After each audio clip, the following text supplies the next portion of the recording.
कोकणातील प्रत्येक अपडेट जाणून घेण्यासाठी आजच माझे कोकणच्या सोशल मीडिया प्लॅटफॉर्मला लाईक, फॉलो आणि सबस्क्राईब करा।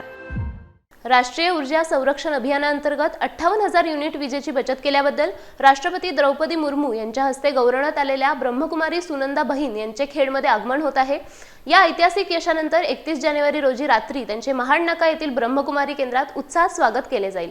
यानिमित्त 1 फेब्रुवारी 2026 रोजी सकाळी 8 ते 9 या वेळेत खेडवासियांच्या वतीने त्यांचा भव्य नागरी सत्कार सोहळा आयोजित करण्यात आला आहे।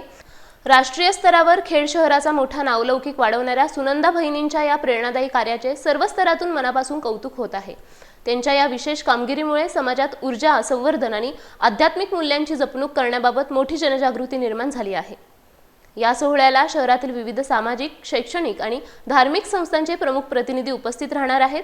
तरी खेडमधील सर्व नागरिकांनी या गौरव सोहळ्याला मोठ्या संख्येने उपस्थित राहून सुनंदा बहिणींच्या दिव्य विचारांचे श्रवण करावे असे आवाहन आयोजकांनी केले आहे।